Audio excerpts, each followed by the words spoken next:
Police Commissioner Fannie Masemola and the Special Investigating Unit Head, Advocate Erin Mothibi. They've arrived at Parliament to talk about crime at Eskom. They are set to address the Standing Committee on Public Accounts today, and it's over the suspected graft at the beleaguered power utility. According to some reports, corruption and other law-breaking issues are taking place at Eskom almost every day. But one expert is noting that these are just some of the factors which have handicapped the state-owned enterprise or power utility. Let's take you now to Parliament, and Erin Bates covering this story for us. Erin, good morning to you.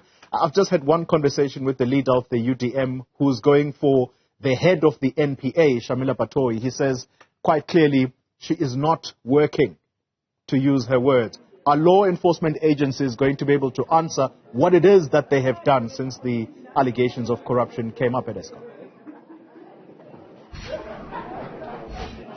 Sure, Xoli. Well, they're certainly going to try to, as the Scopa meeting kicks off here at the Marx building in Parliament, room 415 behind me, where we have the likes of the head of the Hawks, the police commissioner and the head of the SIU expected to address Scopa on intervention measures, exactly what you're talking about. And it's hard to remember when there wasn't talk about corruption, law breaking and even sabotage at Eskom. I've just had a word, Xoli, with Advocate Erin Mothibi, the head of the SIU. He says one of the things he's going to be addressing during the briefing today is a new proclamation which expands the scope of what the SIU can investigate to include all Eskom's power stations. Important to bear in mind there, of course, that the SIU looks to recover monies which have been looted or lost through maladministration, and then to also recommend prosecutions. But in terms of the role of the MPA, it's up to institutions like the police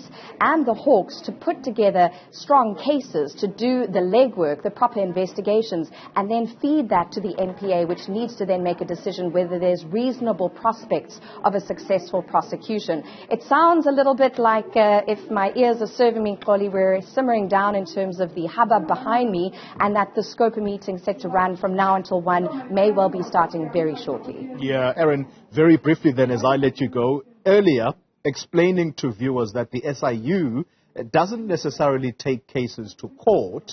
All they do is investigate and try and recover monies. The argument is that they have been at least one state institution that's been really hard at work. What about their counterparts, the Hawks? Can they claim the same?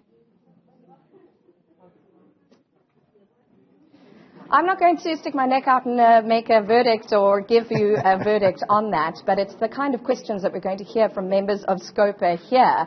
Certainly, Xoli, if you look at the broad arc of what's been happening at Eskom for well over a decade, there's plenty of smoke, enough to give reason to investigators to investigate where is the potential fire. And in fact, speaking to an energy expert a little earlier, one of the things he mentioned was that crime and criminality, corruption and law breaking at Eskom is no red herring. It certainly is a very severe concern, even the question of sabotage, but that it's one of several factors which have played into the energy crunch, which is manifest in South Africans' daily lives.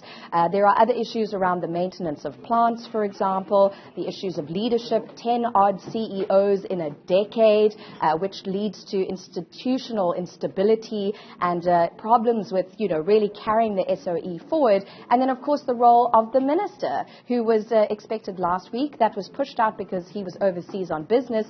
And then hearing here at Scopa from the former CEO of Eskom, Director. He is yet to appear again. He has appeared before, fairly mum on those political players he said were involved in deep-rooted corruption at the power utility.